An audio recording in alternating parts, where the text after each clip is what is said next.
This is Teachers Talk Radio, and you are listening live. This week on Saturday Morning Breakfast, we are talking about taking our classrooms beyond accessible and into inclusive. What does it actually mean to make sure that we are operating an inclusive environment for all of our young people?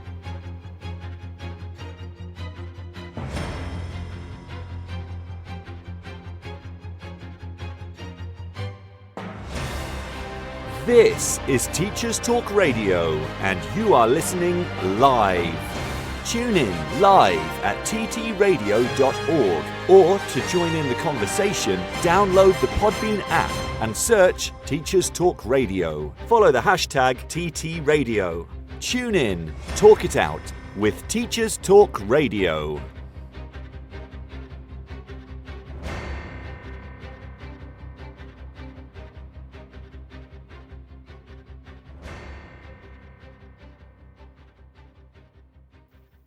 A very good morning to you. It is Saturday the 12th of April 2025. I am your host Darren Lester, and you are here on Teachers Talk Radio having breakfast with me on this fine Saturday morning. How are you all? I hope you are doing well. I can't believe it's been an entire week since we were last here having breakfast together. I think this has been the fastest week of the year so far, of the calendar year 2025, of the academic year 2024-2025. This week has just flown by. It has been insane how quickly this week has gone. And like I said, I can't believe it's been a whole week since we were last here talking about classroom aesthetics. I hope that if you were in school this week, if you've only just broken up for the Easter holidays, that the same can be said for you. I hope that if you have spent your week on holiday, then the opposite can be said for you, and this week has crawled. I know that that's not true, but I can still send out the good intentions. I can still send out the good vibes. I think one of the reasons that this week has gone so quickly for me personally is that I'd set myself a new challenge this week, and I've been exploring TikTok. And I don't understand it. I'm just gonna be very upfront. I do not understand it. Let's contextualize some things right now. I am an elder millennial, apparently. 1985, so that puts me kind of almost at the top end of the millennials. Not quite, but almost. I have to scroll through the years a little bit longer than I would like when I need to type in my date of birth anywhere. But that's all fine. So, I grew up through that social media boom. Not quite young enough for it to have been nativized and for it to have been a permanent fixture of my life. But young enough that it has been a fixture since my formative years. I think I set up my first MySpace when I was in sixth form, back in the days when you actually had to learn to code in order to operate social media. And nobody taught us coding in school because it wasn't computer science back in the day. It was ICT, and we learned very useful office skills. We taught ourselves coding so that we could upload pictures of our lunch to show people. So kind of that's where I'm coming from. And, I've never been good with social media. I have never been good with social media. It's something that my agent has always hated as well. The fact that I just can't do it. And I think, well, actually, to be fair, that's not entirely true. So back in the day, when long form content was the thing, I was good at that. I kept a blog. I enjoyed my blog. I was good at writing lengthy MySpace posts. I can do long form content. If you've listened to even one of these Saturday morning shows, you will know that I don't do brevity. I can't keep it short. I like my long form content. So then, when we made that transition from blogging, even in like fanish spaces, when we all had LiveJournal, and then we migrated to Tumblr, and kind of that was where we kept our geeky spaces. It was still all really long form content. And then that gradually got shorter, and we transitioned to the microblogging platforms, to Twitter, X, latterly over to Blue Sky. And, that was where we had, or back when we had, our 140 character limits. And I just couldn't do it. I couldn't. 140 characters was not enough for me to say what I wanted to say. And I know, keep it brief. That means that you're getting your message across, and you understand your topic well enough to shorten it down for people and all that jazz. But no, I like to take my time. But eventually, I watched not the death of those platforms, because that's kind of just coming about now, but the transition from those platforms, from written platforms, which is really where I've always been most comfortable, to vocal platforms. So suddenly everybody was on YouTube when that became more accessible. And that went back to long form content, which I enjoyed. Everybody was making these epic 30-minute documentaries about how they went to Tesco or Sainsbury's or Aldi or whichever of the many supermarkets you may frequent. And I liked that because it was back to long form content, but I didn't particularly want to put myself out there on video, because by this time I was out of the theatre and I was training to teach, and I understood that there was the possibility for this weird kind of overlap between those two sections of my life that I wasn't really ready for. So I kind of didn't embrace YouTube as a content creator. I did as a consumer. And in fact, I always, when I'm sitting here hosting, I always have some kind of YouTube video on muted in the background just for company. I quite often have it just playing. But I never really embraced it. And then, of course, Instagram came along with its Reels. So we then went from long form video content into short form video content. So we were now combining two things that I absolutely did not want to do, which was video content and making it short. And then that has led us to TikTok. And I think that's why I don't understand it, is because it's a video and it's short. And I'm going to be honest, a lot of the things that I am seeing, I don't understand why they need to be videos. Because a lot of the stuff that is coming up on my FYP, I now know what an FYP is. Does this go on my professional development? Is this CPD that I can now define FYP? I think it ought to be. It's kind of me keeping up with the kids. Although, to be fair, they may have moved on by now. Their social media moves way, way faster than they did back in the day. But it's like that. I've seen variations of the same video, which is somebody looking at me and pouting and then putting a caption up on the screen. And I'm kind of like, well, why did this need to be a video? Why could this not have been a tweet? Why could this not have been a blog post? Why can't we go back to what I felt comfortable doing? So yeah, I am still getting to grips with it. I am acknowledging the fact that it's only been a week. And in fact, it hasn't even been a week. I set up the TikTok while I was in the TTI meeting on Monday. So it's been like 5 days. I have created a bunch of content for it. I found some really cool ways to do that. So thank you to King Tom of TTR for directing me to, or directing us to, the different sites that we can use to kind of help turn the content that we create for you here on the podcast into things that is viable for TikTok. And that's been really fun. That's been really interesting. And there are educational benefits to it that I'm kind of playing around with, because apparently I can't do anything unless I attempt to relate it to the classroom. But so that's been quite fun. And so I guess, from that point of view, from my own enrichment, trying something different, pushing myself out of my comfort zone, my short so far experiment with TikTok has been a success. I do not understand it.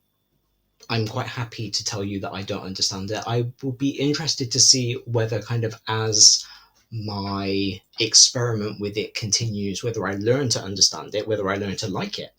that will be seen. But I will keep you updated on that one. That's been about all I've done this week, I think, apart from, teaching.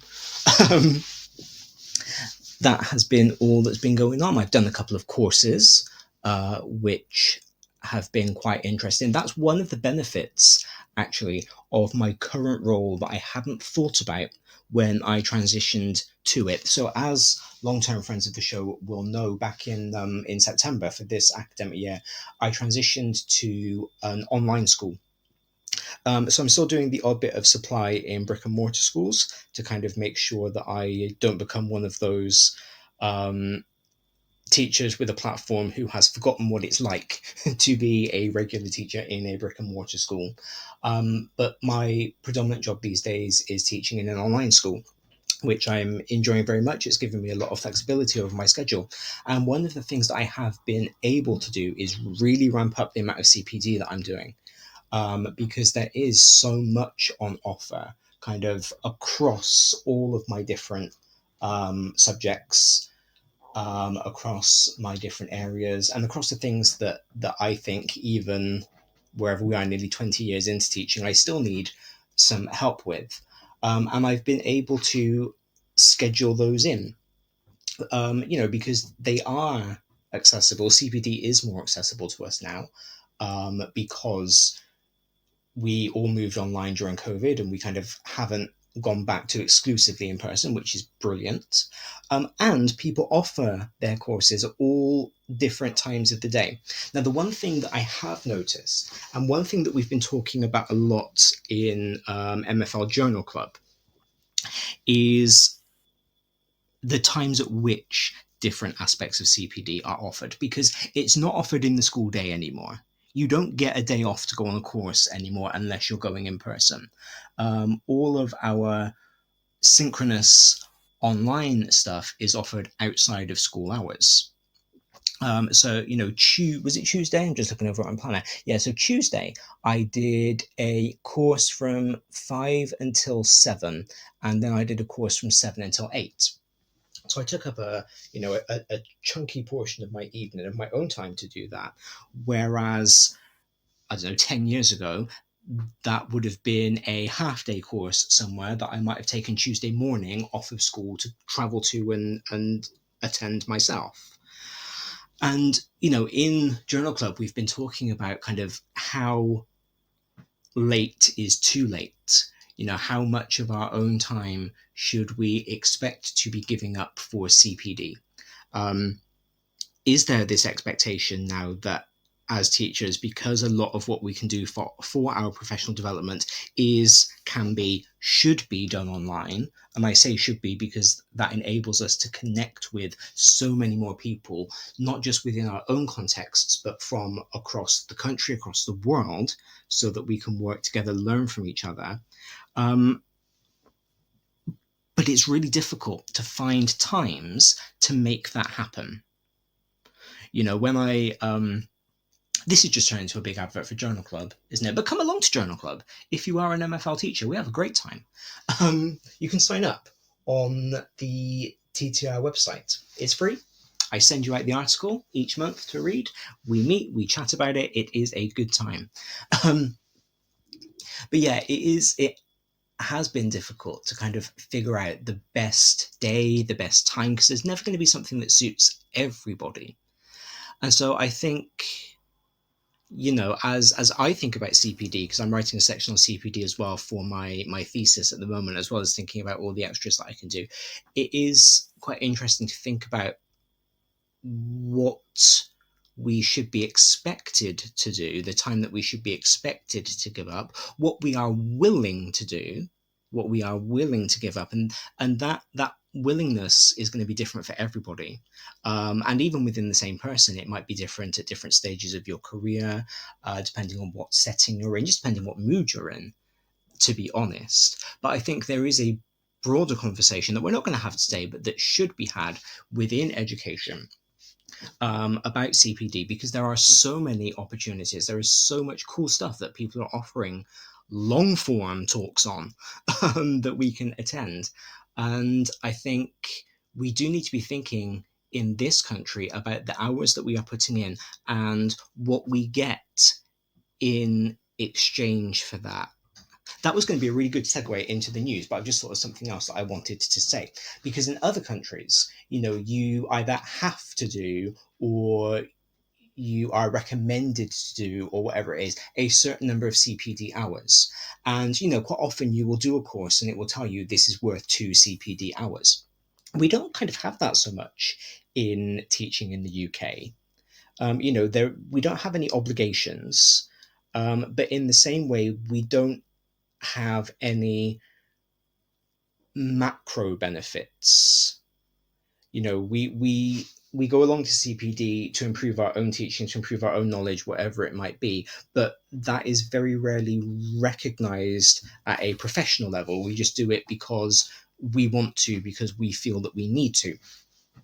And so I am wondering if maybe instituting some kind of thing where even within individual schools, you are entitled to X hours of CPD. If that happens to be in your own time after school, then you can take that time back, or whatever it might be. I wonder whether that would be a good way to get people engaged in CPD a bit more and to relieve any of the sting maybe that some people feel from giving up their own time to attend a lot of these really, really good, really, really interesting courses. Hi, secondary school teachers. We're Apps for Good, and we give schools like yours free introductory computing courses. Our courses are for everyone, including those who aren't computing teachers, and they're fully equipped with resources mapped to the UK computing curriculums. Independent learning is central to our courses. Your students will develop essential and digital skills by working in teams to create prototype apps. We'll even connect you with industry volunteers to give real-world feedback. Let's empower every young person you teach to shape their future with technology. Speak to us at www.appsforgood.org. Did you know that every year, half of disadvantaged children who are top attainers at primary school don't go on to achieve top GCSE maths results? At Axiom Maths, we exist to change that. Our fully funded programme helps schools nurture young mathematicians through weekly face-to-face maths circles, where pupils tackle challenging and exciting problems outside the national curriculum. With just under £3,000 annual funding, expert training and quality resources, we give schools everything they need to inspire the next generation of mathematical thinkers. Want to make a difference? Visit AxiomMaths.com today and join over 400 schools delivering math circles across the UK. Meet 2025 BET Award winner Kialo EDU, the 100% free tool for thoughtful, inclusive classroom discussion. On Kialo, students contribute instantly and simultaneously to create an interactive map of a discussion, deepening their subject knowledge and enhancing their critical thinking skills. Set tasks, track participation, and provide personalized feedback in just a few clicks. And since it's compatible with all your favorite LMS platforms, it slots seamlessly into your existing workflow. Over 1 million educators and students are already using Kialo to make the world a more thoughtful place. Join them today at kialo-edu.com. This show is brought to you in partnership with John Catt Educational, publishers of professional development books and resources that support great teaching and learning in schools around the world. Don't miss out! Level up your professional development today and visit johncattbookshop.com to explore the full range of titles. Use the code JCTTR2425 for 20% off your order. Happy reading! This is Teachers Talk Radio, and this is Teachers Talk Radio News.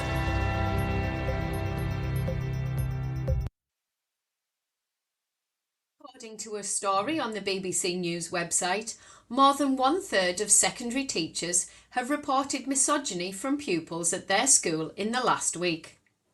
The BBC asked 6,000 secondary teachers about their experiences via the survey tool TeacherTap. About 40% of the teachers who responded also said they felt ill-equipped to handle this type of conduct.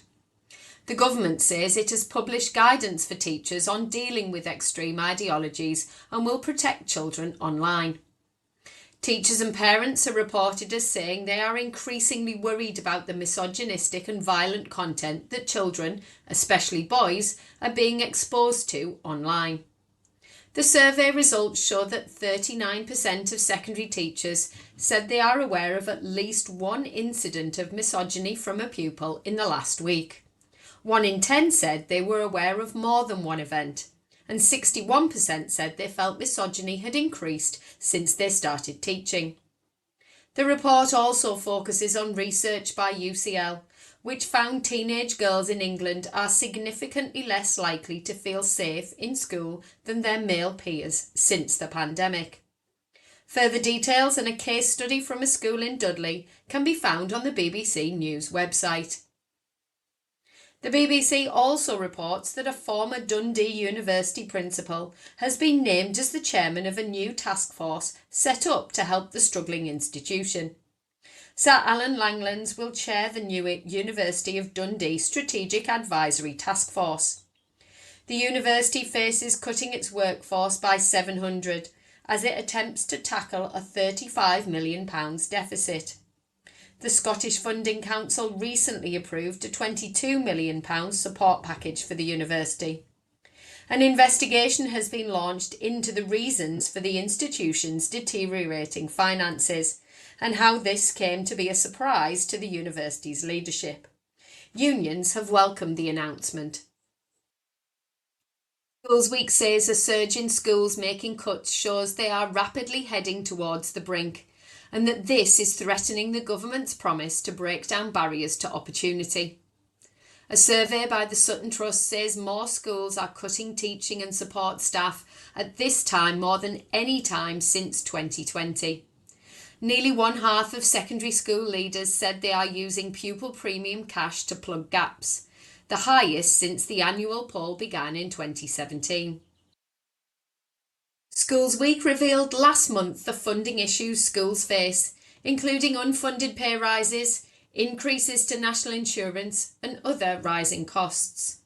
The Sutton Trust said the findings, reported in detail in the article online, show Labour risks failing one of its own 5 missions, to break down barriers to opportunity for every child. Another key Labour pledge was to update the national curriculum, but 1/3 of secondary school leaders said they will reduce the choices they offer at GCSE because of funding constraints. The Sutton Trust is now calling for a new national strategy to close the attainment gap, including restoring the pupil premium to its full value, as it says this has fallen by 20% in real terms since 2014 to 15. A Department for Education spokesperson said, "The government has protected key education priorities through our plan for change." Finally, a team of 7 primary school pupils is hoping for success in the USA after qualifying for a World Robotics Tournament. Hartlepool Mail Online said the team from one of the town's primaries had been competing at regional and national levels since November and had made it through to the competition's final held next month in Dallas, Texas. The competition requires teams to design and build a robot able to hold and carry a ball, then score a goal as quickly as possible in 60 seconds. The primary is one of 3 schools representing the UK in the tournament. The team and local community have so far raised £12,500 of its £20,000 target needed to travel for the competition, and once in a lifetime opportunity. This has been Teachers Talk Radio News with Joe Fox. Thank you, Joe. Really, really interesting roundup there of the news, as always. I've kind of been staying out of the misogyny and gender discussion that's been going on in light of, or in response to, I guess, Netflix's Adolescence. I think I made one comment on it, which was about how it was great that the show was being made available to be shown in schools, but there were going to be implications for that. And the reason that I'm kind of staying out of it is because I'm not well informed on gender issues particularly. It's not my area of expertise, and I think an uninformed opinion is often incredibly dangerous. But there is one thing that has been jumping at me over the last couple of weeks that I think is worth considering. And that is, over the past, I don't know, 15, 20, 25 years, we have made great strides in understanding that there are different masculinities. And, you know, it's much easier these days for young boys like I was, who are not very sporty, a little bit bookish, you know, different to the other boys, I suppose, to find role models. You know, because particularly in terms of celebrity, there are lots of male celebrities out there who are these days more willing to be themselves. You know, we've got Harry Styles, for example, with his very flamboyant dress sense. We have got the rise in drag culture for young boys who may be interested in that, young boys who may be wanting to experiment with their gender presentation as opposed to just wearing something a little bit flamboyant. You know, there are men out there these days who are being positive role models for young men kind of across the gender spectrum, across the masculinity spectrum. But I do think that one group of boys, ironically, who are kind of being left behind in that space are the boys who are looking up to people like Andrew Tate, the toxic masculinity influencers, if you like, because they are not seeing necessarily positive portrayals of that traditional stereotyped masculinity. We've kind of gone very much in the opposite direction, and we have seen, in an attempt to equalize masculinities and in an attempt to depict that masculinity spectrum, we've started to demonize that more traditional kind of rough and tumble masculinity. And so it's no wonder that the boys who are on that end of the spectrum are looking for role models wherever they can get them, and where it used to be that they would have everybody to look up to, where these days the traditional masculine role models are being less and less platformed. And it becomes cyclical, doesn't it, within society, that we start demonizing something, and so those people are less platformed, and so we demonize it even more. They're not seeing the positivity. They're not seeing the good people to look up to. They're being told that they should look up to these people that they don't resonate with, in the same way that I was being told that I had to look up to these footballers, these rock stars who I didn't resonate with. And if you are looking for somebody to look up to, you're going to go for whoever most matches your own presentation. So if all they're seeing in these kind of rough and tumble men are the ones who are misogynistic, the ones who are vocally anti-LGBTQ and whatever else they may be, then that's going to be what they adopt, because that's going to be how they think they should be. So I do think that a part of the conversation that we are missing is the fact that we need to platform a spectrum of people as positive role models to make sure that everybody has somebody to look up to. Which again is not to say that platforming these men who have kind of held the platform traditionally for the last 100 years should come at the expense of other people. It's about making sure there is room for everybody, which kind of is what my show is about today. Oh, look at that. It's almost like I plan my shows. Because I want to talk today about platforming everybody, about making sure that everybody can see themselves represented in the world that they live in. And so,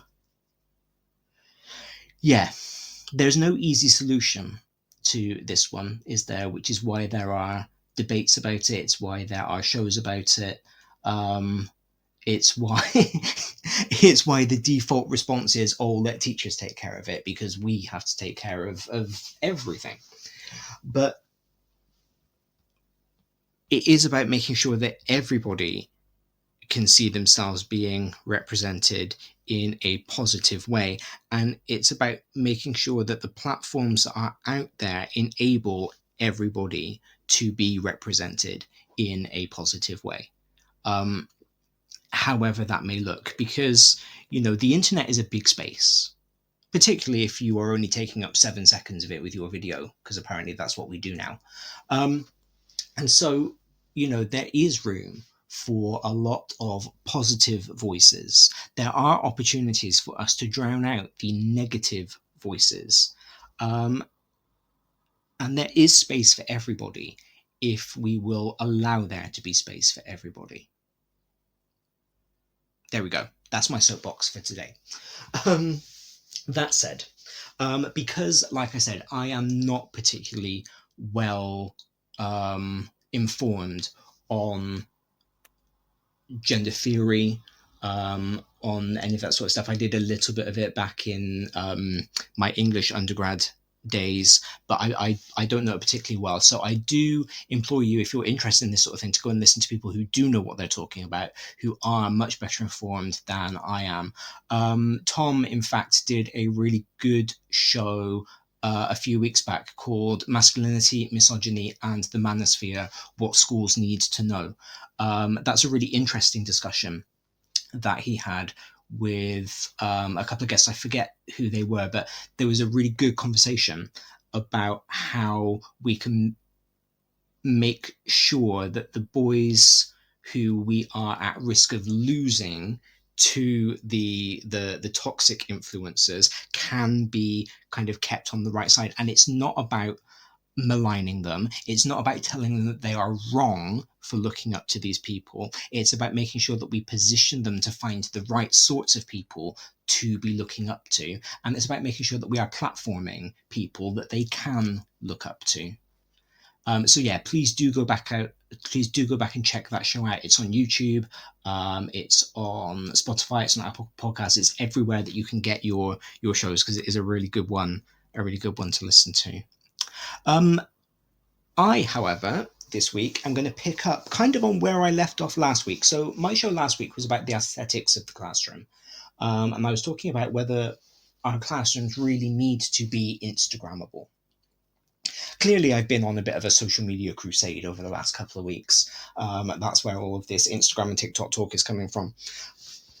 But that led to quite an interesting rabbit hole that I felt myself going down, which is pretty much how all my shows come about, to be fair. I just fall down a rabbit hole.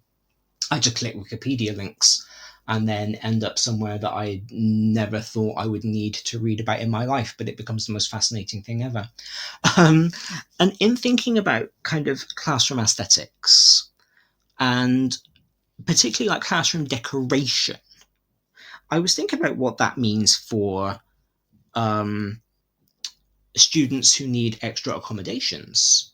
So, if you have got really lovely beanbags and throw pillows in your classroom because you want to create a very warm, comfortable space, how does a student in a wheelchair, or how does a student with a guide dog navigate that?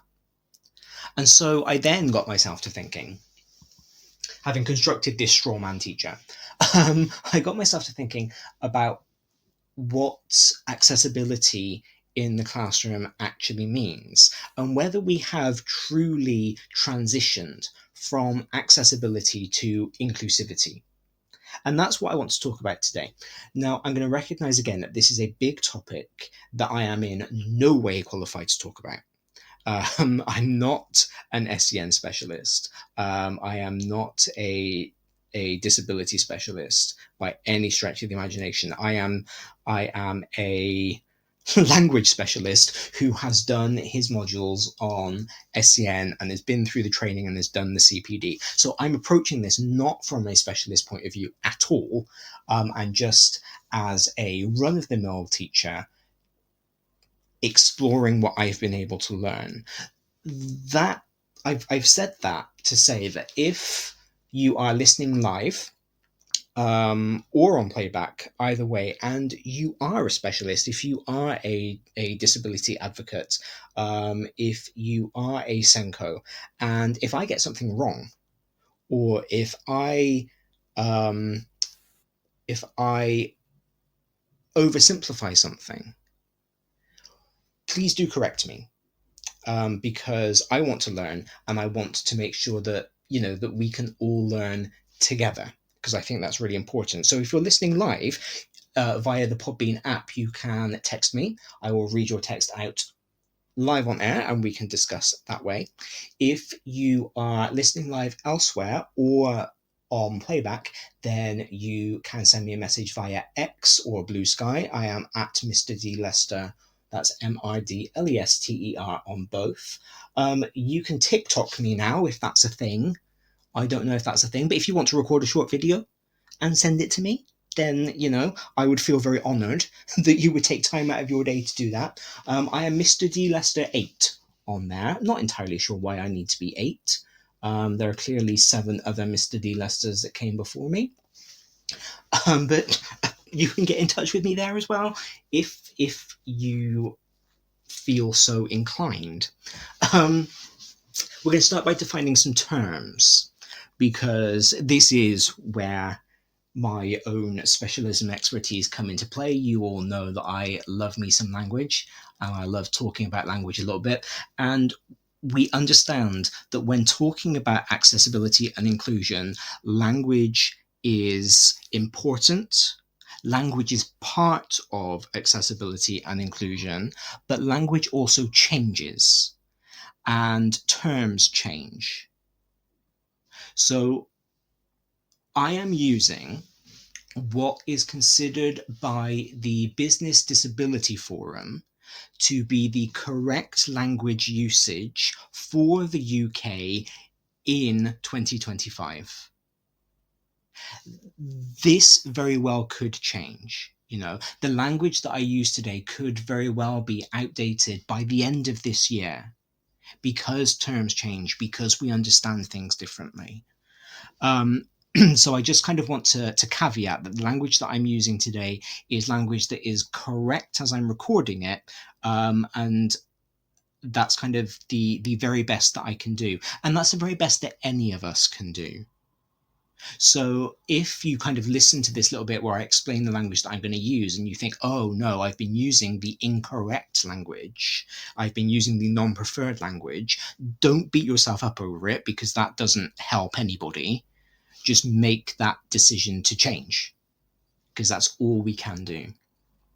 So keeping in mind that I am a UK-based person, speaking on a UK-based podcast, but aware that we are transmitted, we are listened to around the world, things get a little bit murky. So I'm just going to read this wholesale. I'm going to quote businessdisabilityforum.org.uk. I'll tweet this resource out afterwards for anybody who may be interested. But they say, generally, if writing for, or in this case speaking to, a UK audience, then disabled people is often preferred over people with disabilities. Disabled people recognises that people are disabled by society's response to them or by their long-term condition. This is called identity-first language. If communicating with a global audience, then people with disabilities is more widely used. This is called people-first language and emphasises the person over their disability. So, if you are in the UK speaking in a worldwide context, you kind of can't get it wrong. But it is important to think about the context in which you are speaking. It's also important to think about the individuals with whom and to whom you are speaking, because each disabled individual will have their own preference over identity first or person first, or not talking about it at all. So, if you're having one-on-one conversations or small group conversations with people, it's always best to make sure that you recognize how the person you are speaking with identifies. And let's be honest, that's true not just of disability, but of everything. It's not hard to ask how somebody else would like to be referred to. So I'm going to be very honest. I will probably mostly use people with disabilities. And that's because, to kind of emphasize or demonstrate what I've just talked about, that's how I was trained as a teacher. That's what we were told to use when I trained. That's what we were told to use as I grew up.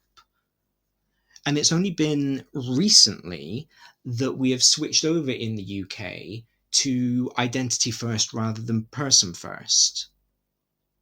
So, language changes.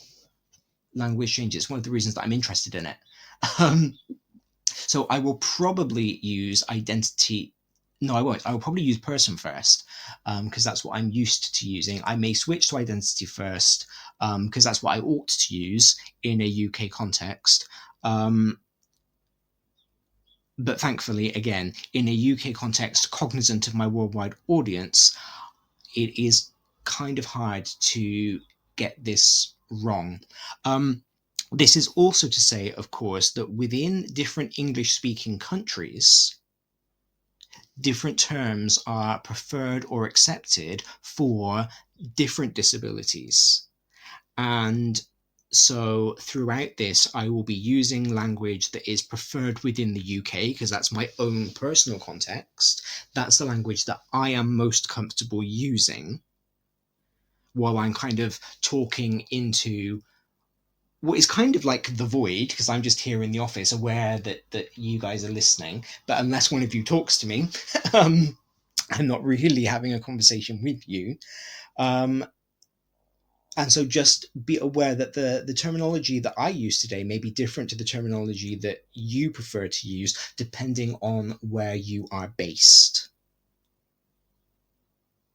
And that might seem quite complicated just to justify the terms that I'm using. And I understand that a lot of people at this point would go, well, if I've got to be so careful about what I say, why is this worth discussing? Why is this worth doing? And the fact is, it is worth doing. Because the words that we have are important. The language that we use is important. The old sticks and stones may break my bones, but words can never hurt me. That's not true. That is a lie. That's one of the first lies that we are taught as young children. Because the way that we talk about people, the way that we talk to people, it shapes how those people feel about themselves. But it also constructs the reality in which we live. The language that we use, the language that you use, the language that you allow yourself to use creates the world that you are in. It creates the version of yourself that you are portraying to other people. It creates the version of yourself that other people see. And so the language that we use is incredibly important. It is worth thinking about, and it is worth getting right. Hi secondary school teachers, we're Apps for Good, and we give schools like yours free introductory computing courses. Our courses are for everyone, including those who aren't computing teachers, and they're fully equipped with resources mapped to the UK computing curriculums. Independent learning is central to our courses. Your students will develop essential and digital skills by working in teams to create prototype apps. We'll even connect you with industry volunteers to give real-world feedback. Let's empower every young person you teach to shape their future with technology. Speak to us at www.appsforgood.org. Did you know that every year, half of disadvantaged children who are top attainers at primary school don't go on to achieve top GCSE maths results? At Axiom Maths, we exist to change that. Our fully funded programme helps schools nurture young mathematicians through weekly face-to-face maths circles, where pupils tackle challenging and exciting problems outside the national curriculum.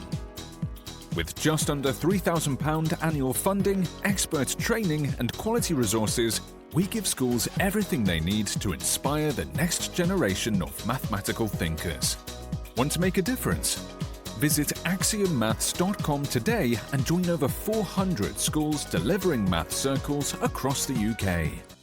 Meet 2025 BET Award winner Kialo EDU, the 100% free tool for thoughtful, inclusive classroom discussion.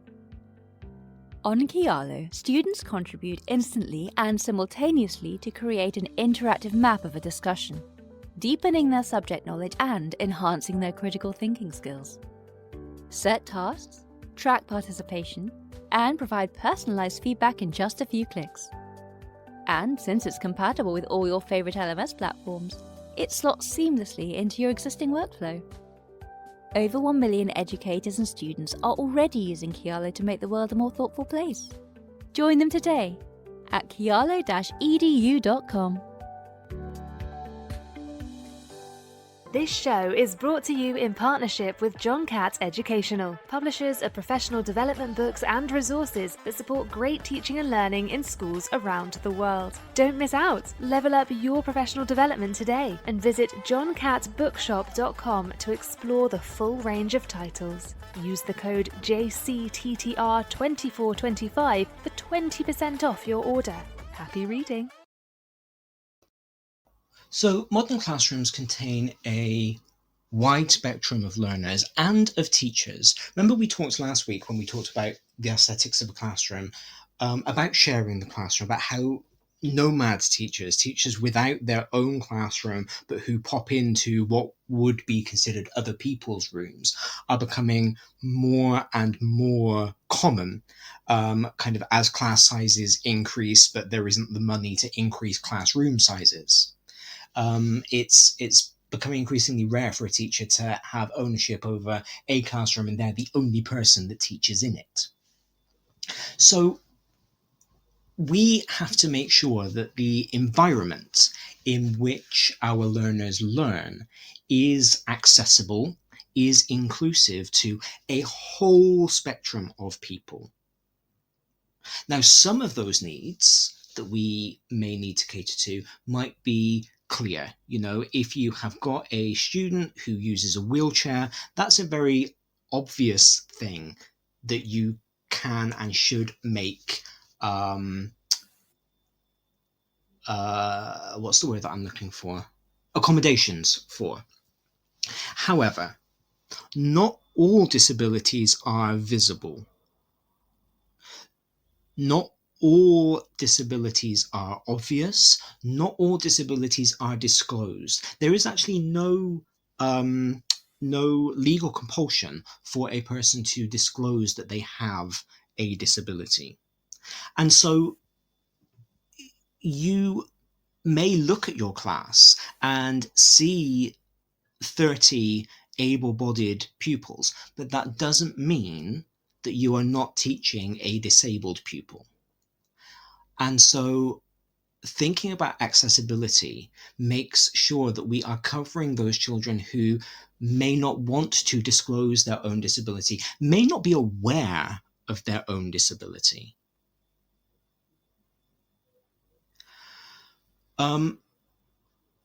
It also helps the children who are not disabled. I saw a cartoon a couple of weeks ago, which again might be what planted the seed for this show in my head, and it illustrated my point way better than I could. It was a government building. There were stairs, there was a ramp, and it had snowed, and you had somebody out front with a shovel, clearly shoveling the snow. There was a crowd of people waiting to get into this building, and one wheelchair user. And the guy with the shovel was talking to the wheelchair user, and he said, "Wait a minute, I'm shoveling the steps so that all of these people can get in first, and then I'll do the ramp." It was something like that. The wheelchair user then said, "Well, if you clear the ramp first, we can all get in."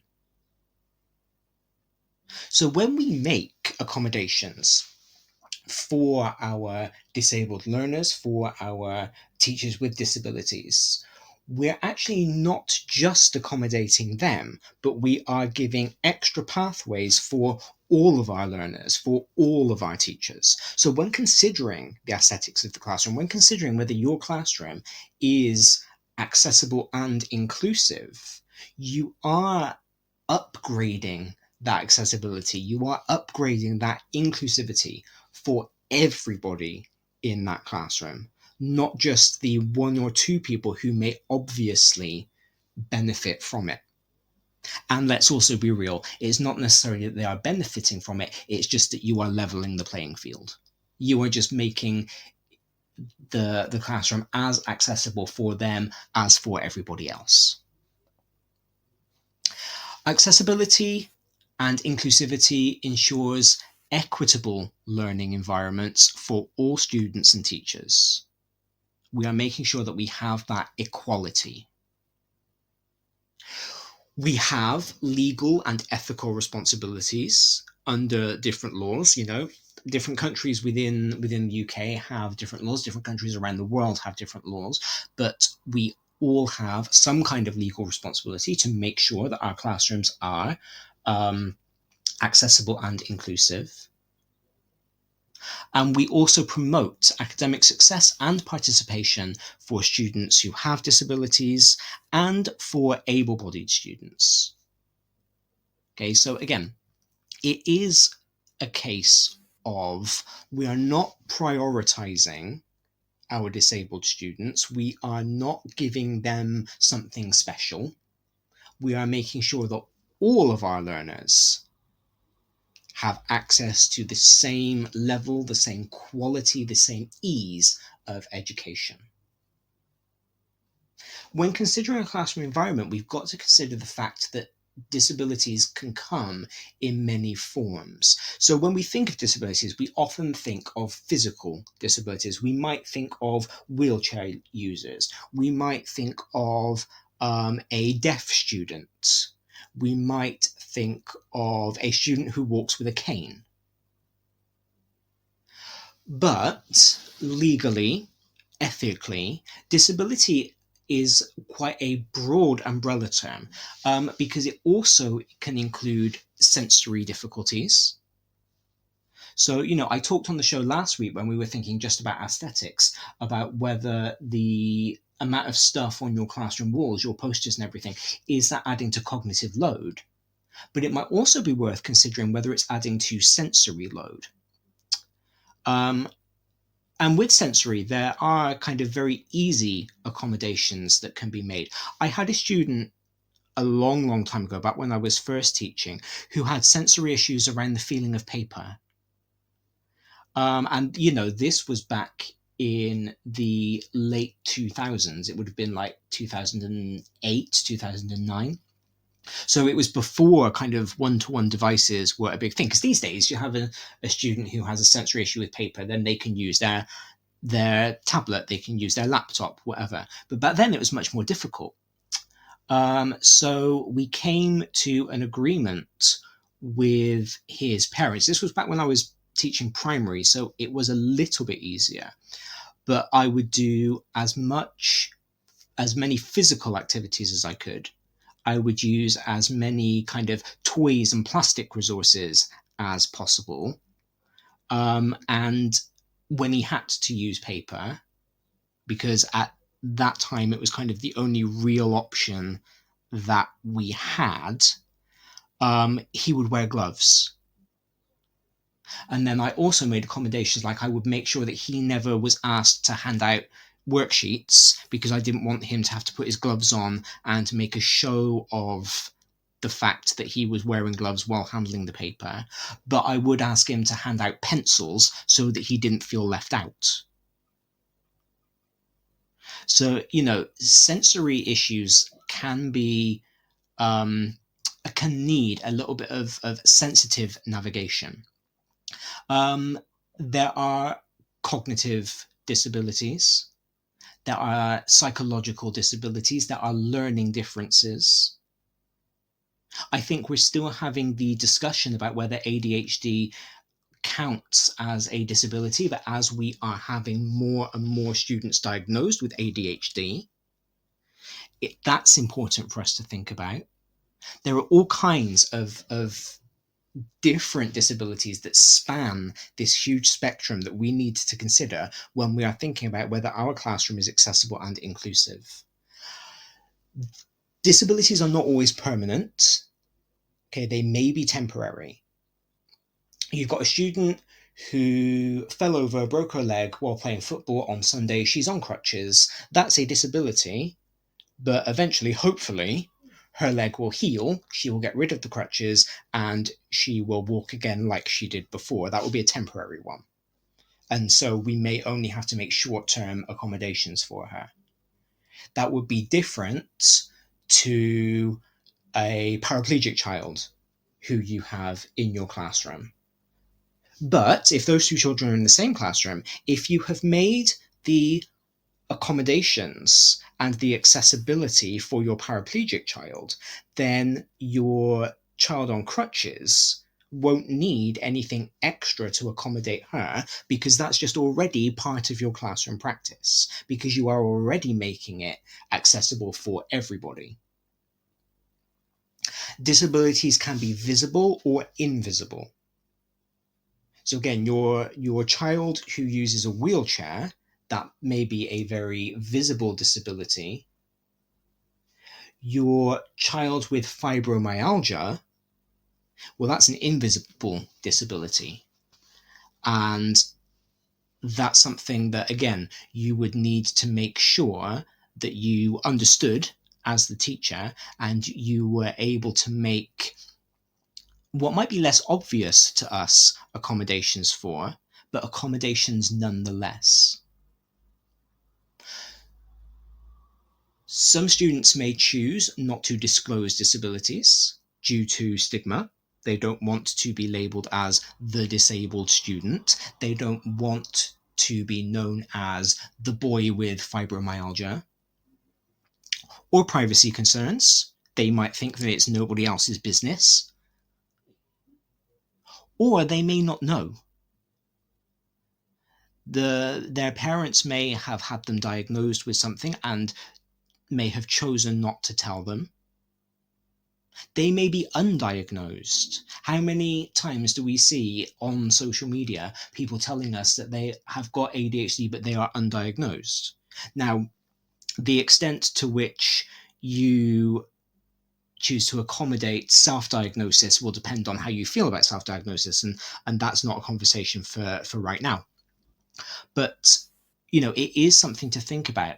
We may not think that we need to make accommodations in our classroom because we don't have a child with an obvious physical disability, but that doesn't mean that there isn't a disabled child in that classroom. There has, over the past few years, been a shift in perspective, which accounts for the shift in language that we talked about half an hour ago. So, up until relatively recently, there has been a medical model. Fix the student has been kind of the mentality. And if we are very honest, we may not want to admit this, but if we're very honest, that does still pervade when you think of some issues. How often have we had a student with ADHD and been glad when they've got their diagnosis and they've got medication? Or have thought, oh, that child really should be medicated to control their ADHD? That's a fix the student mentality. That's not necessarily a bad thing. Medication is not necessarily a bad thing. And again, a bit like I said when we were talking about the male role models before, because we have this extreme thinking in our society, we tend to think, right, we either love medication or we hate it. And we can't say medication can do some of the work and X, Y, and Z can also do some of the work. It's like with mental health. When I had my depression diagnosis, the first thing that my first doctor did was refer me to YouTube to watch some videos. and he gave me some self-help books because he didn't want to medicate me. He told me that it was better for me if I learned to manage my condition. It got to the point where I had learned a lot of the techniques, a lot of the CBT. I went through my therapy, I graduated from my therapy, but it wasn't enough. So I did still need the medication, and I am better for being on the medication. But I do also recognize that I use a lot of my CBT techniques. So both things are good. We don't need to demonize different ways of helping people, because if something works for somebody and it makes their life better, then it works and it makes their life better. And that alone means it's worth doing. So what we tend to have now is this social model. It's a fix the environment attitude. It's about eliminating barriers, which is, again, a good thing. It is a good thing. I think sometimes we get it wrong, because sometimes we eliminate a barrier that is not necessarily there, and we have a kind of proxy for inclusion. Sometimes we eliminate a barrier and it actually advantages people. Sometimes we eliminate a barrier instead of actually fixing the systemic problem. Again, because that's easier. And I'm not here this morning, because I've only got 28 minutes left of the show. I'm not here to fix all of society's issues when it comes to disability policy. So again, we are going to try and focus on the micro level, on just what we can do within our own classrooms. But there comes a point where we have to look at our entire system and go, does this work for everybody? If not, what can we do to change it? And if the answer is nothing, we have to ask why that's the case. Because otherwise we are just kind of using sticking plasters over, or to fix, in inverted commas, problems, when we're just staying it, I suppose. So as I always did, I went to the literature. I love the literature. It's why I host Journal Club. And I found this really interesting article by Maria Conchetta Caruba. It was called Technology for Inclusion and Wellbeing in the Classroom. And so it was tech focused, but it did make me think a lot as well about the physical environment of the classroom. And so that's kind of what I'm going to use for the basis of our chat for the next 20-ish minutes. And the first thing that she talked about was this idea of universal design for learning, UDL. UDL is an educational theory, but it's also a practical guide for teaching. It's a guide that helps us to teach in ways that accommodate every student, and it uses tech at the heart of that. And in a nutshell, it promotes multiple means of engagement, multiple modes of representation, and multiple ways to act and express. So it's about giving all of your students as many different possible pathways to engage with the lesson. And again, let's be realistic here. That's not just going to be beneficial to your disabled student. It's going to be beneficial to all of your students.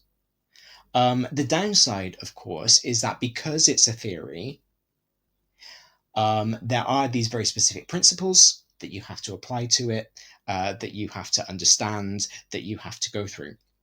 So, it is, if you are interested in applying UDL to your classroom as a way of promoting inclusion and accessibility, you do have to go back and read up on it. You do have to go through the training. But if you use universal design for learning as your predominant method of teaching, and you do look at the range of different ways that the same information can be given out to pupils.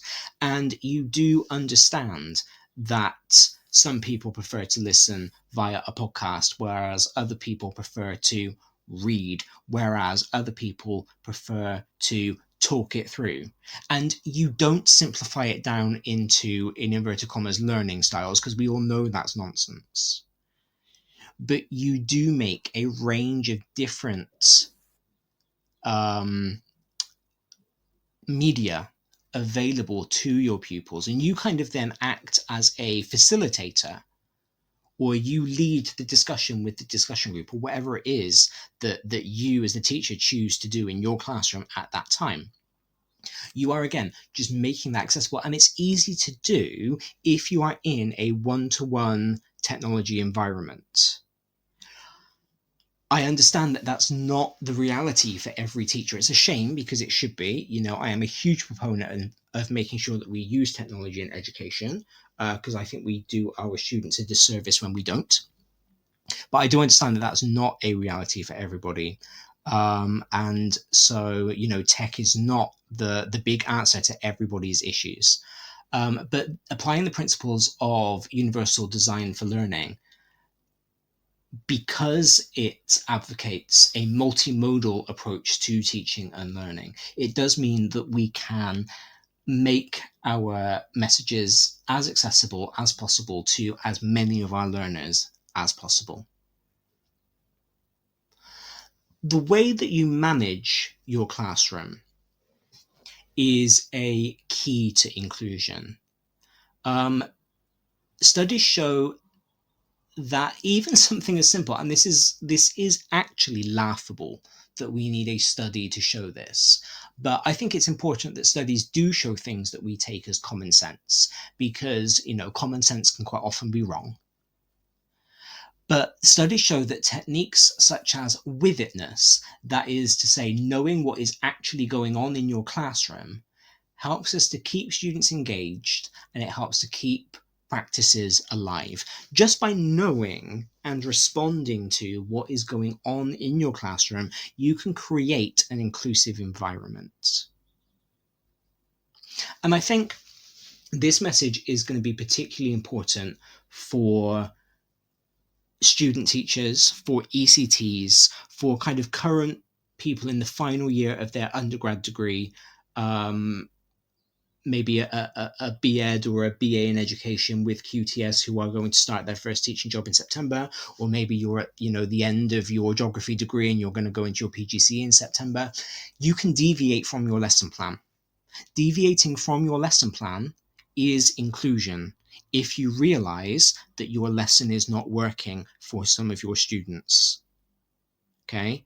Responding to your students' needs within the moment, even if it's not what you spent 5 hours the night before writing down, that is inclusion, that is adaptive teaching, that is, as we used to call it back in the day, differentiation. So don't be afraid to do that. The reason that we write lesson plans, whether we are brand new teachers or whether we've been in the profession for a very long time, is to make sure that we have a roadmap for what we need to teach, to make sure that we are using our time deliberately, that we are using our time effectively, that we're not wasting our students' time. So you can kind of see your lesson plan as a bit of a checklist. I have to cover this, this, this, and this. Or, I'm having to teach Franco in my A-level Spanish class, but I never studied Franco at university, and so I'm going to use my lesson plan to note down some of the important facts that I've got to cover so that I don't forget them. Okay, so your lesson plan there is an ed memoir, if you like. It's not a script.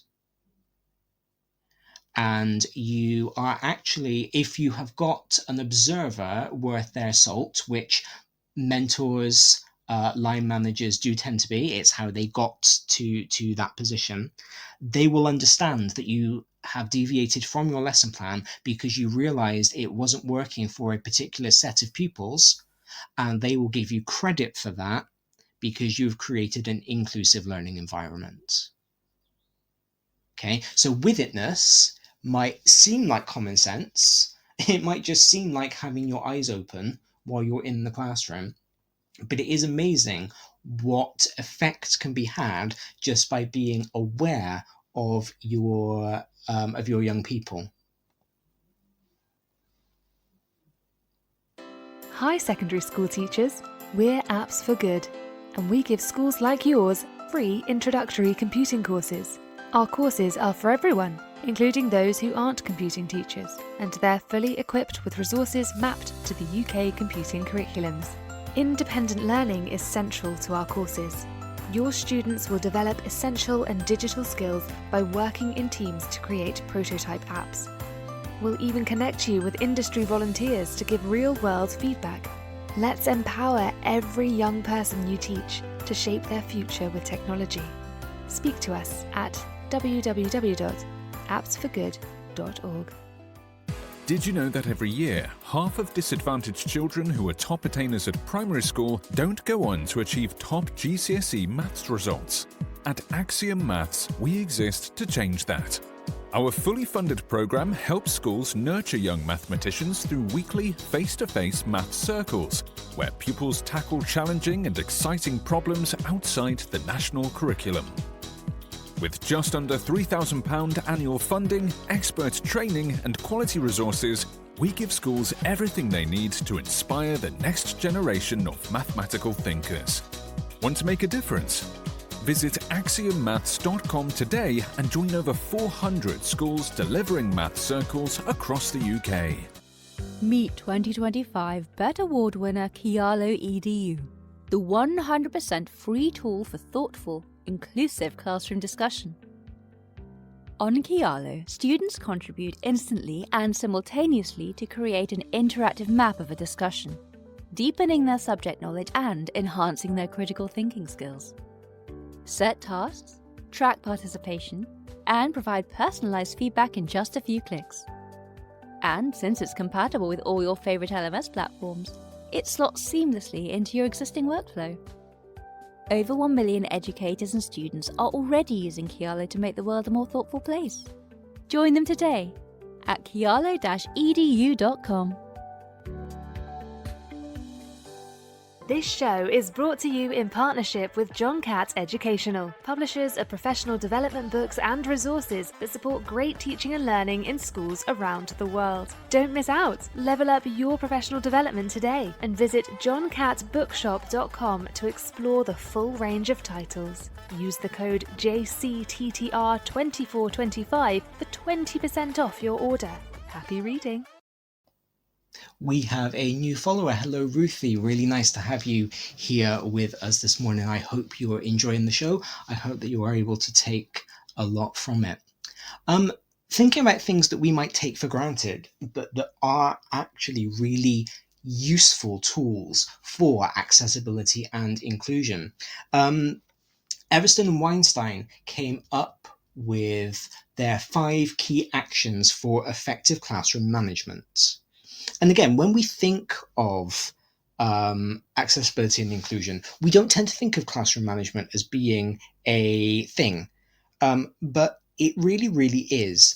There was an episode of the latest season of Abbott Elementary. It was a Christmas episode, and it featured a young Muslim girl in the kindergarten class who couldn't be in the Christmas show. She really wanted to be on stage and perform with her classmates, but she couldn't be in the show because it was Christmas. And so Mrs. Howard, the kindergarten teacher in the show, she changed the show completely from being a Christmas pageant to being a winter pageant so that this young lady could participate.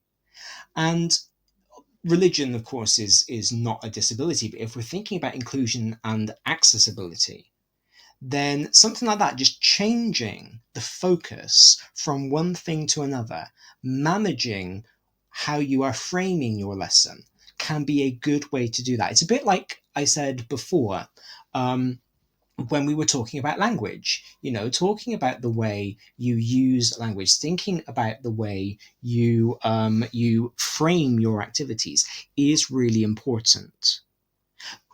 But the catalyst for this character in the show doing that was two young children in the class who teased the Muslim girl for not being able to be in the pageant.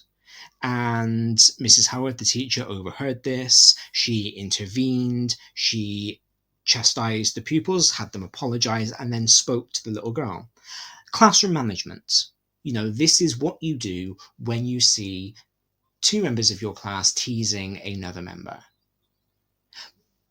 But in that instance, not only did she change her mindset, not only did she change the way that she was approaching the show to make sure that this little girl could be included, she was making sure that the little girl felt included, felt part of the class, by showing her that it would not be accepted for her classmates to tease her.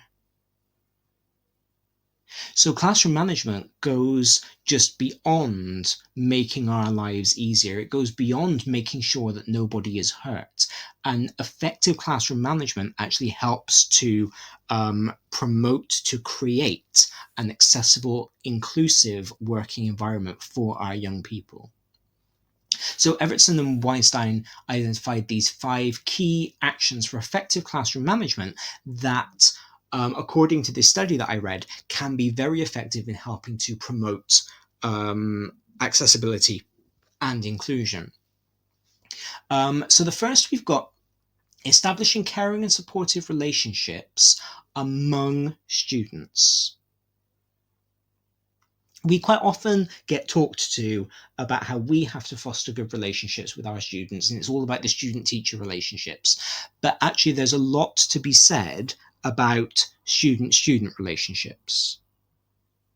Because as adults, hopefully, we understand that we live in a world that should be inclusive, where people should feel safe in their working environment, which is what school is for our young people. But our children don't always understand that. They haven't had necessarily that life experience. And part of our classroom management is to teach them that. And to make sure that they understand that how they speak to and about other people will have a consequence. Again, sticks and stones may break my bones, but words will never hurt me is a lie. And it doesn't matter how many times we say it, that doesn't make it true. So making sure that we foster good relationships, not just between us and our pupils, but between our pupils, is incredibly important. Now, this is not to say that we need to make sure that our pupils all like each other, because they might not. You don't necessarily like everybody that you work with, but it's about making sure that we foster respectful attitudes between all pupils, that we encourage them to respect each other's humanity, that we encourage them to expect their right to exist, even if on a personal level they don't get on.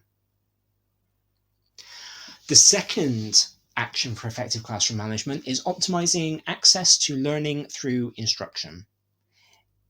If the children are able to access what they are supposed to be learning, then in theory, their behavior will be better. That's not always true, let's be honest. But 8 times out of 10, I would say it probably is.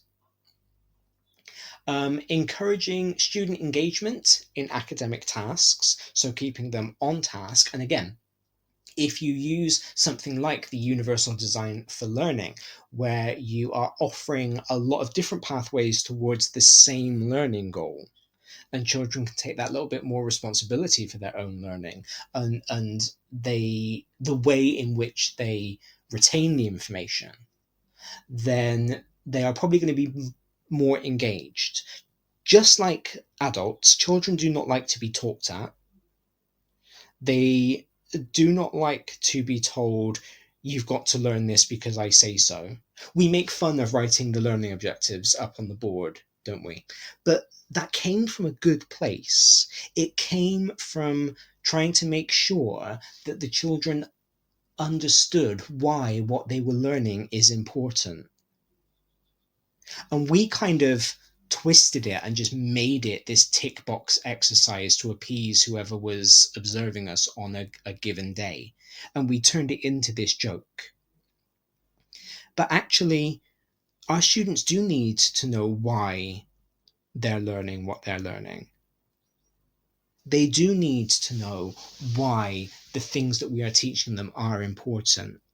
And if we can't answer that question, then we should be asking the exam boards or the JCQ or whoever it is that has come up with the curriculum that you're following, why that curriculum is there in the first place.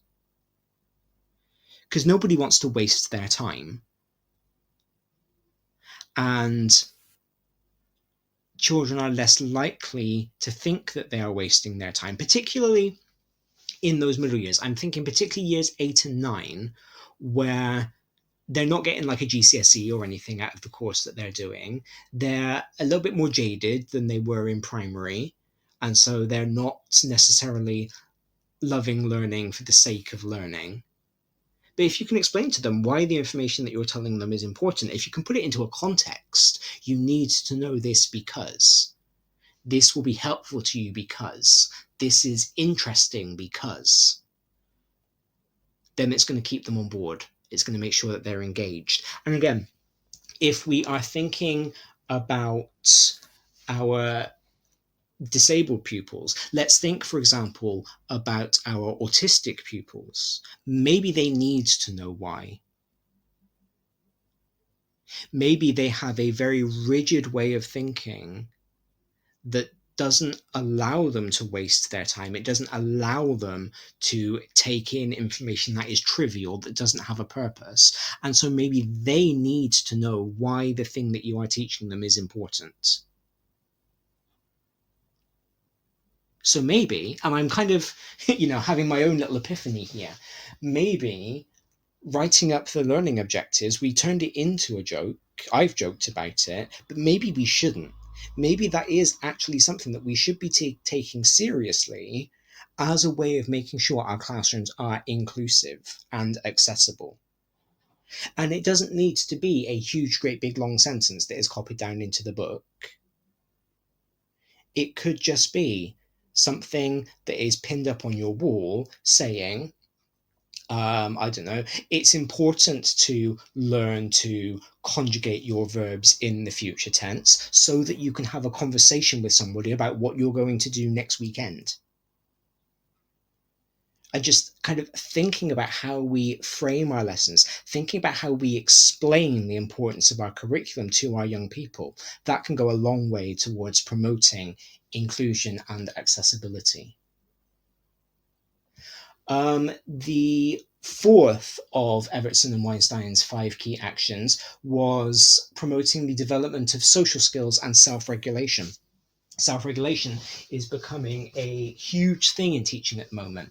I'm seeing lots of things about emotional regulation. I'm seeing lots of things about, traffic light charts and encouraging children to explain to you how they are feeling. And we need to make sure that we are reciprocating by giving them the tools to self-regulate. That we are making sure that they're aware, I can't regulate you for you. But if you need to just nip outside and dance for 30 seconds, because then you will come back into my classroom and you will be calm and you will be focused, then that is absolutely what you're going to do. And in fact, I know that you need to do that because we've had that conversation.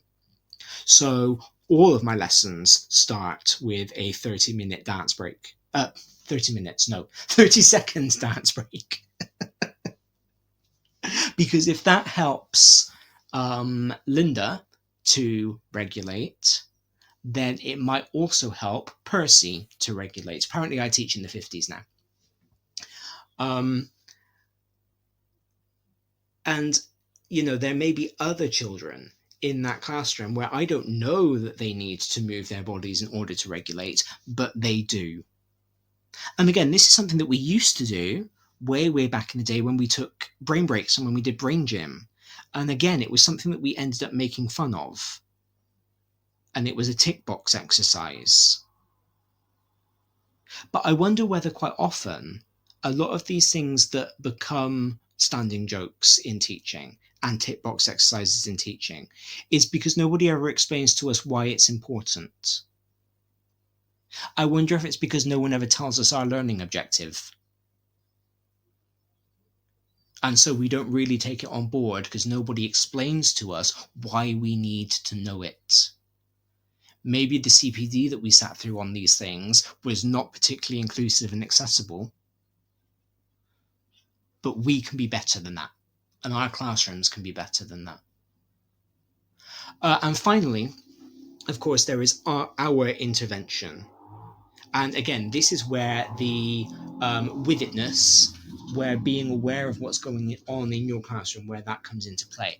Because showing all of our children that we do not accept language, behavior, jokes that are ableist, sexist, homophobic, whatever, that creates an inclusive learning environment. When we talk about accessibility and inclusivity, and to be honest, when I started planning this show, we tend to think about physical things, don't we? You know, I said that this show was related to aesthetics. And when I was planning the show, I thought that the show would be about making sure that your wheelchair user can navigate your classroom. I thought that it would be about making sure that your walls weren't too overstimulating for your children with sensory issues. And those things are very important. But actually just the day-to-day running of our classroom, the language that we use, the behavior that we accept, the behavior that we visibly don't tolerate, that's equally important in making sure that our classrooms are accessible and inclusive. We have all the training on why you should use overlays, why you should use different colors of paper, all of that sort of thing. You know, we talk about that a lot. That's very important. But when you're thinking about the accessibility of your classroom, when you're thinking about your adaptive teaching, or if you're old like me and you still think about your differentiation, include the language that you're using, include the behaviors that you are modeling, include what you are and are not willing to tolerate. Because all of those things are equally important. And again, we started this show and I planned this show thinking in terms of disability and accessibility. But given that we've spent a few minutes talking about misogyny, it's about that too. It's about making sure that we have a classroom where our girls feel safe and where we demonstrate that we are not willing to accept misogyny. We are not willing to accept homophobia. And we are demonstrating that that goes for everybody. And, you know, you don't have to be a woman to stand up to misogyny. You don't have to be gay to stand up to homophobia. And in some cases, it's more powerful when it comes from the people that it doesn't directly affect.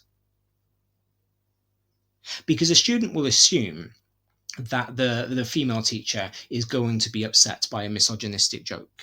They may not assume that the male teacher is going to be upset by it. So that's a very important boundary to be set. There we go. I was worried that I wouldn't have enough content to fill the show today, but I could keep going. So thank you very much, as always, for listening. I hope that you have all taken something from it, that you've thought about something to put into your practice as we go through. Tim has texted in, long-term friend of the show. Very glad to have you here. Thank you for texting. Tim has said, thank you for highlighting the sticks and stones thing. It's a massive lie, perpetuating the myth is on a par with the name calling, in my opinion. Absolutely. Absolutely. Words are powerful. Words are incredibly powerful. And we don't take their power away by pretending that they're not. What we do is we stand up to them, and we recognize that power, and we stand up for the people that don't have it. I hope you all have yourselves a great week. I hope you have a really nice bank holiday on Friday. Whether or not you celebrate Easter, I hope that Friday is a good day for you. I will be back next Saturday with our next show, so I look forward to having breakfast with you then. Thank you all ever so much for listening. Have yourselves a great week, and goodbye. You've been listening to Teachers Talk Radio. Tune in live and listen back at ttradio.org. We look forward to hearing from you next time on Teachers Talk Radio.